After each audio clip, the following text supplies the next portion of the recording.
दोस्तों ये कहानी है गुड़गांव की, जैसा कि आपने थंबनेल में अभी देख ही लिया होगा। तो दोस्तों आज की कहानी शुरू करने से पहले अगर आपको ऐसी ही हॉरर मिस्टीरियस स्टोरीज अच्छी लगती हैं तो प्लीज़ चैनल को सब्सक्राइब कीजिए, वीडियो को लाइक कीजिए। अब ये कहानी शुरू होती है। काफ़ी ज़्यादा सर्च करने के बाद नमन को गुड़गांव की एक हाई राइज सोसाइटी में 14th फ्लोर पर एक फ्लैट मिला जो कि बहुत अच्छा था। सारी चीज़ें एकदम परफेक्ट थी, जैसा कि नमन, उनकी वाइफ अंजलि और उनकी बेटी काव्या चाहते थे। ये लोग इस फ्लैट में शिफ्ट कर जाते हैं। नमन का प्लान था कि जैसे ही वो अच्छे तरीके से सेट हो जाएंगे उसके बाद वो अपने पेरेंट्स को भी यहाँ ले आएगा। उन्हीं की वजह से उसने 4 BHK का फ्लैट ये लिया था। जो उनकी बेटी थी ना काव्या, काफ़ी ज़्यादा एरोगेंट थी, काफ़ी ज़्यादा ईगोइस्टिक थी और मतलब बहुत ज़्यादा ज़िद्दी टाइप की वो लड़की थी। उसने अपने लिए रूम पहले से ही डिसाइड कर लिया था। वो उस फ्लैट का सबसे अच्छा रूम था। बहुत अच्छे से उसने अपने अकॉर्डिंग उसमें काम वाम कराया। लेकिन उसने एक चीज़ नोटिस करी, उस रूम से ना बहुत अजीब सी स्मेल उसे आती थी। उसने सोचा कोई बात नहीं, जब अच्छे से साफ सफाई हो जाएगी, सारी चीज़ें हो जाएंगी तो मे बी ये स्मेल भी चली जाएगी। इस माइंडसेट के साथ वो सारे काम अपने करती जा रही थी। जब इस फ्लैट में अंजलि आई थी, जो काव्या की मदर थी ना, उसको ना एक अजीब सी वाइब आ रही थी, एक नेगेटिविटी सी उसको फील हो रही थी, स्पेशली काव्या के रूम में। वो जब भी उस काव्या के रूम में एंटर करती थी तो उसे फील होता था कि वहाँ जो स्मेल आती है ना, उसके साथ साथ एक कुछ हवा का झोंका है जो बार बार आके टकराता है। ये उसको अजीब लग रहा था। अब आप सोच रहे होंगे कि रूम में हो सकता है कि बालकनी वगैरह हो, लेकिन वो रूम ऐसा था उसके अंदर कोई बालकनी नहीं थी। हवा आने का कहीं से कोई भी सोर्स नहीं था, लेकिन हवा आती थी और बहुत ठंडी हवा आती थी। उस रूम में जहाँ पर भी विंडोज़ थी वो सारी लॉक थी, उनको उन्होंने ओपन किया ही नहीं था। और वहाँ जो कर्टेन लगे हुए थे वो कर्टेन मानो ऐसे हिलते थे जैसे कोई जानबूझकर उन्हें हिला रहा है। ये बहुत ज़्यादा शॉकिंग बात थी। अंजलि को हमेशा से ये था कि मतलब जब इस रूम में कोई है नहीं, हवा कहीं से आ ही नहीं रही, तो ये कर्टेन हिल कैसे रहे हैं। उसने ये बात नमन के साथ शेयर करी। नमन ने बोला अंजलि हो सकता है कि तुम्हारा वहम हो। काव्या ने भी अपने फादर को बोला कि नहीं पापा, मेरे को भी ऐसा लगता है कि वो जो कर्टेन है वो खुद से नहीं हिल रहे बल्कि कुछ और है जो उनको हिला रहा है, या मतलब कुछ भी ऐसा हो सकता है जो नहीं होना चाहिए। नमन ने उनकी बातों को सुना नहीं और उनकी बातों को इग्नोर कर दिया। नमन जब इस फ्लैट में शिफ्ट हुआ था तो उन्होंने पूरे घर की अपनी साफ सफाई करवाई थी किसी मेड से, और उसने बहुत अच्छे से उस घर को क्लीन किया था। नमन ने अंजलि और काव्या की बातों को इग्नोर कर दिया और उसने इन बातों का बिल्कुल ध्यान नहीं दिया। अगले दिन सुबह जब ये सारे लोग बैठ के ब्रेकफास्ट कर रहे थे तो अचानक से अंजलि को लगता है कि काव्या के रूम में कोई है जिसकी आवाज़ आ रही है, मतलब कुछ सामान को इधर उधर करने की आवाज़। अंजलि ने काव्या को बोला काव्या तुम्हारे रूम से आवाज़ आ रही है, क्या तुम्हें फील हो रहा है, क्या तुम्हें सुनाई दे रहा है। काव्या ने बोला नहीं मम्मा, मेरे को तो कोई आवाज़ नहीं आ रही। नमन ने भी सेम रिएक्शन दिया, बट अंजलि को वो आवाज़ आ रही थी। अंजलि फटाफट से उठ के उसके रूम में जाती है, देखती है वहाँ सब कुछ सही था, वहाँ कुछ भी ऐसा नहीं था जो अजीब लगे। अंजलि वापस आ जाती है और लंच करना, अपना ब्रेकफास्ट करना शुरू कर देती है। थोड़ी देर के बाद अंजलि को फील होता है कि उनके हॉल की, जो उनका ड्राइंग रूम था, उसकी जो बालकनी है वहाँ से कोई झांक रहा है, कोई देख रहा है। और अंजलि फटाफट से उधर देखती है तो उसको नज़र आता है एक लड़की का चेहरा। वो सोच में पड़ जाती है कि यहाँ कोई लड़की बालकनी में आ कैसे सकती है। वो फटाफट से उठती है और जाकर उधर देखती है तो वहाँ उसे कुछ भी नज़र नहीं आता। ये बातें अंजलि को बहुत ज़्यादा परेशान कर रही थी। और नेक्स्ट डे जब ये उठते हैं तो ये सारे बैठकर आराम से अपना डिनर वगैरह कर रहे थे, आपस में गॉसिप्स कर रहे थे, बातें कर रहे थे। अचानक से काव्या को फील होता है कि जो हॉल की, जो ड्राइंग रूम की बालकनी है वहाँ पे कोई लेडी खड़ी हुई है। काव्या बोलती है कौन है वहाँ। अचानक से वो आवाज़ देती है कौन है वहाँ, और वो जो लेडी थी वो उसको नज़र आना बंद हो जाती है। अंजलि पूछते क्या हुआ काव्या। अंजलि को वो बताती है मम्मा मैंने अभी देखा कि वहाँ कर्टेन के पीछे ना कोई एक लेडी खड़ी हुई थी, मैंने जैसे ही आवाज़ दिया वो अचानक से गायब हो गई, लेकिन मम्मा वहाँ कौन हो सकता है। ये बातें अंजलि को और काव्या को बहुत ज़्यादा डरा रही थी और नमन इनकी बातों को बिल्कुल भी तवज्जो नहीं दे रहा था, बिल्कुल भी इनकी बातों को सुन ही नहीं रहा था। उसके लिए ये सारी चीज़ें उनका एक भ्रम थी। हो सकता है उसके मन में ये बातें चल रही थी कि हो सकता है अंजलि और काव्या नए घर में शिफ्ट हुई हैं, तो यहाँ पर एडजस्ट करना उनको थोड़ा सा डिफिकल्ट हो रहा है। ये सारी चीज़ें ऐसे ही चलती रहीं। अचानक से एक दिन काव्या अपने रूम में सोई हुई थी तो उसे फील होता है कि कोई उसके ऊपर आकर बैठा हुआ है, जो उसे बहुत गंदे तरीके से घूर रहा है और उसका जो वेट था वो बढ़ता जा रहा था। काव्या को घुटन फील हो रही थी। वो आंखें खोलकर देखती है तो वाकई उसके ऊपर एक लेडी बैठी हुई थी, जो बहुत ज़्यादा डरावनी और बहुत ज़्यादा खतरनाक थी। काव्या बहुत तेज चिल्लाना चाहती है, बोलना चाहती है, लेकिन बोल नहीं पाती। वो लेडी ने उसको इतने भयंकर तरीके से दबा के रखा हुआ था कि काव्या की आवाज़ तक नहीं निकल पाती। और काफ़ी इधर उधर हाथ पैर मारने के बाद वो लेडी, उसकी जो पकड़ थी वो धीरे धीरे ढीली होती जाती है और वो लेडी वहाँ से चली जाती है। काव्या ने देखा जब वो लेडी वहाँ से जा रही थी तो उसके रूम की जो विंडो थी, जो कि लॉक थी, वो उन्हीं विंडो से कहीं गायब हो जाती है। ये बहुत ज़्यादा हैरान कर देने वाली बात थी। काव्या फटाफट से उठती है, अपने मदर एंड फादर के रूम में जाती है और उनको ये सारी चीज़ें बताती है। बहुत ज़्यादा डरी हुई थी। अंजलि गुस्से में आकर नमन को बोलती है कि मैंने तुम्हें पहले ही बोला था कि कुछ तो अजीब है इस घर में, जो नहीं होना चाहिए। कुछ तो ऐसा है जो बहुत ज़्यादा खतरनाक है। तुमने हमारी एक बार भी बात नहीं सुनी। नमन अब बहुत ज़्यादा डर चुका था क्योंकि ये बात बहुत ज़्यादा बड़ी थी।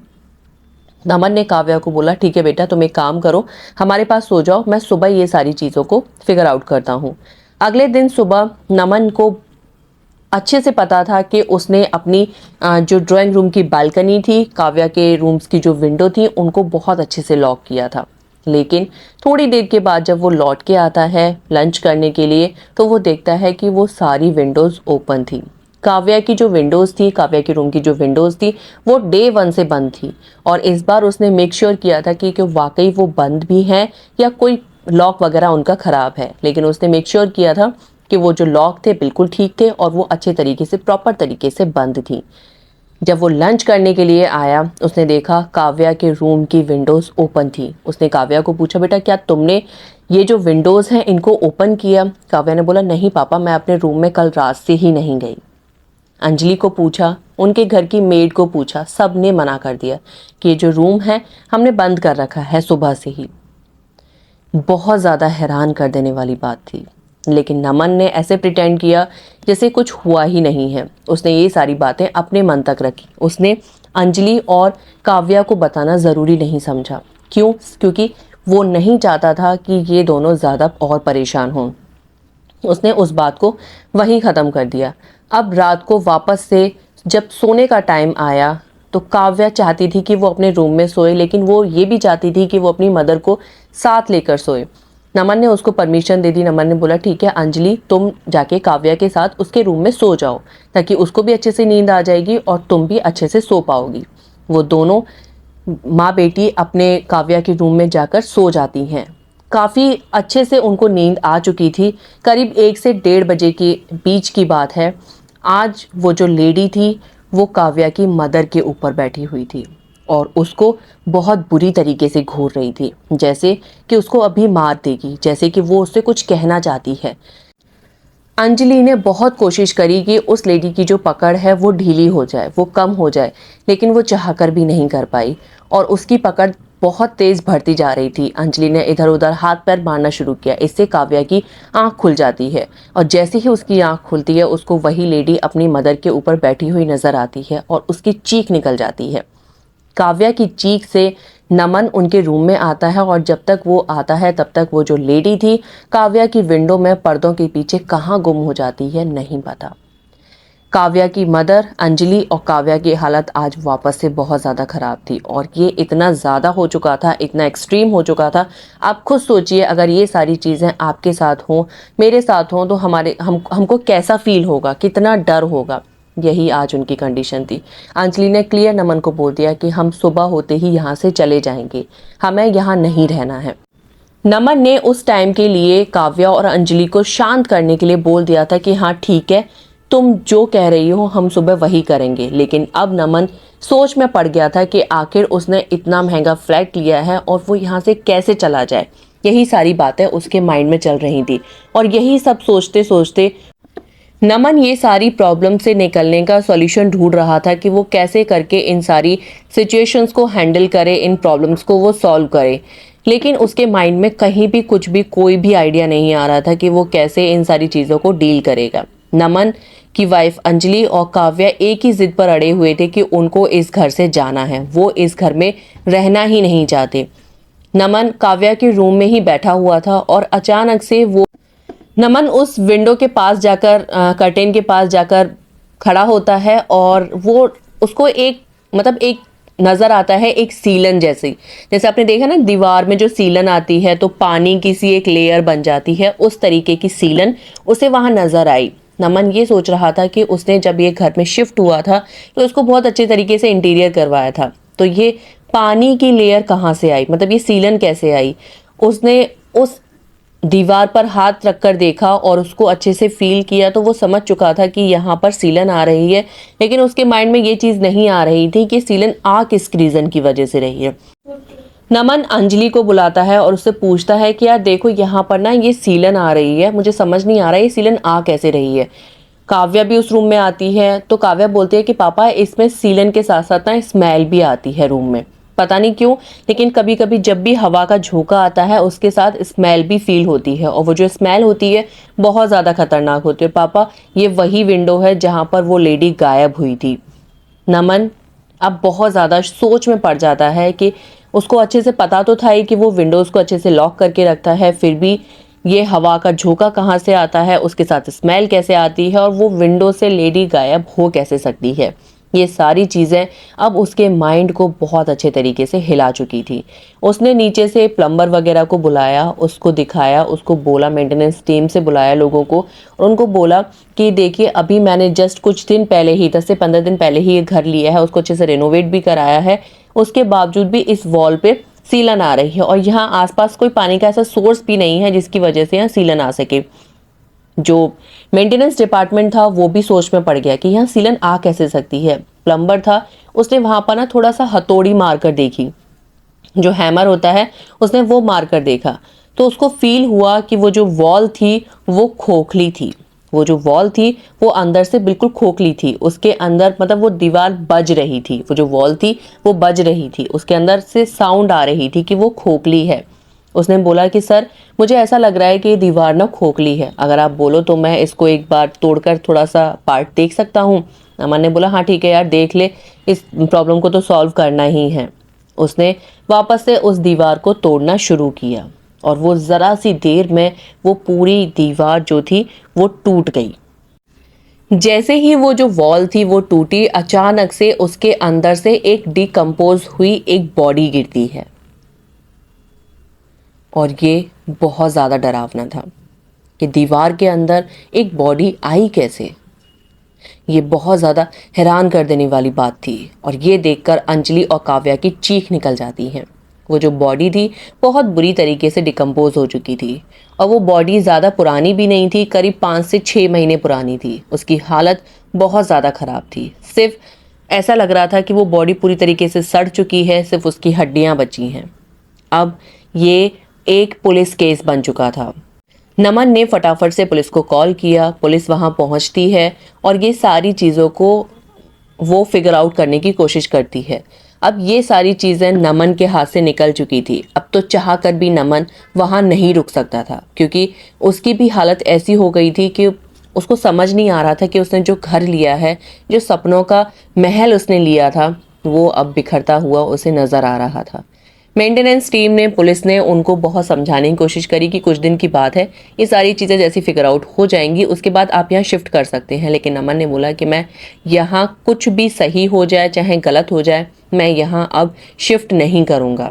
और वो जो लेडी थी उसकी बॉडी को ले जाया गया और जो भी पुलिस का जो भी प्रोसेस था वो सारी चीज़ें हुई। नमन उस घर से निकल चुका था और उसने वापस से अपना जो भी पैसा था वो सब कुछ रिफंड लिया था।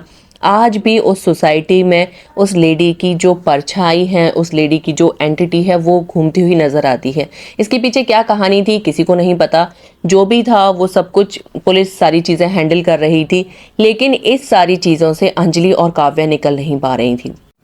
काव्या और अंजलि जब नए घर में शिफ्ट हुई तो वहाँ भी उनके साथ ये सारी चीज़ें हो रही थी और उनको सपने में वो जो लेडी थी उसका चेहरा बार बार नज़र आ रहा था। वो कैसे भी करके वो सारी चीज़ों को भुला ही नहीं पा रही थी। उनके दिमाग पर इतना ज़्यादा गहरा असर हुआ था कि उनको ऐसा फील होता था कि वो उनके सामने खड़ी हुई है और उनको आवाज़ दे रही है, उनको पुकार रही है। ये सारी चीज़ें इतनी ज़्यादा भर चुकी थी कि नमन के पास उनका ट्रीटमेंट, उनको किसी तांत्रिक को, पंडित को दिखाना के अलावा कोई और अदर ऑप्शन नहीं था। इस उनके ऊपर एक अजीब सा पोजेशन उस लेडी का हो गया था। वो जिस नए घर में शिफ्ट हुए वहाँ भी उनके साथ ये सारी चीज़ें हो रही थी। अब नमन को ये कंफर्म था कि ये जो सारी चीज़ें हैं ये इस तरीके से नहीं जाएंगी। उसके लिए इनको कुछ पूजा पाठ कराना पड़ेगा और उसने अपने पेरेंट्स से बात करी। उनके गाँव में एक पंडित थे, एक हनुमान जी का मंदिर था। वहाँ अंजलि और काव्या को ले जाया गया और वहाँ सारी बातें उन पंडित जी ने बताई। वो जो लेडी थी उसको उसके ही फैमिली के लोगों ने उस घर में मार दिया था और मार कर उस सारी चीज़ों से, पुलिस केस वगैरह इन सारी चीज़ों से बचने के लिए उन्होंने उनको एक दीवार में, उस दीवार में चिनवा दिया था ताकि किसी को पता ना चल सके और वो उस फ्लैट को वहीं सेल करके छोड़कर चले गए थे जिसको नमन ने परचेज किया था। ये सारी बातें अब नमन को बिल्कुल क्लियर आउट हो चुकी थी क्योंकि ये जो फ्लैट का जो उसने बाय किया था उसका अमाउंट भी उसको ज़्यादा नहीं पड़ा था। एक अफोर्डेबल प्राइस में उसको ये फ्लैट मिल गया था। अब नमन फिगर आउट करने लगा कि क्यों उनको ये जो फ्लैट है वो इतने अफोर्डेबल प्राइस पर मिल गया था। अब बारी आती है काव्या और अंजलि के ट्रीटमेंट की। तो उन बाबा ने उनका बहुत अच्छे से ट्रीटमेंट किया, सारी चीज़ें, विभूति वगैरह, जो भी धागा वगैरह होता है वो सब कुछ दिया और अब काव्या और अंजलि की हालत में काफ़ी ज़्यादा सुधार आ चुका था। लेकिन ये जो चीज़ थी उनके माइंड में बहुत गहरा असर छोड़ कर गई थी। आप खुद सोचिए ये सारी चीज़ें कितनी ज़्यादा इंसान को परेशान कर सकती हैं और यही सारी चीज़ें काव्या और अंजलि के माइंड से निकल नहीं रही थी। वो जिस नए घर में शिफ्ट हुए थे वहाँ भी वो डर डर कर रह रहे थे, लेकिन धीरे धीरे करके मूव ऑन किया और सारी चीज़ों को एक्सेप्ट करना उन्होंने शुरू किया। अब काव्या और अंजलि बिल्कुल ठीक थे।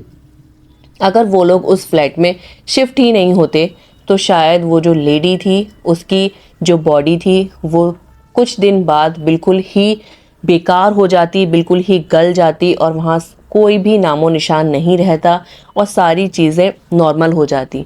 लेकिन आगे का क्या प्रोसेस हुआ, पुलिस ने क्या किया, ये सारी बातें नमन को नहीं पता थी और उन्होंने इन सारी चीज़ों से बहुत ज़्यादा डिस्टेंस मेंटेन किया। तो दोस्तों ये थी आज की कहानी। उम्मीद है आपको अच्छी लगी होगी। अच्छी लगी हो तो प्लीज़ वीडियो को लाइक करना, चैनल को सब्सक्राइब करना। मिलते हैं हम आपसे एक और नई कहानी के साथ। तब तक के लिए हर हर महादेव।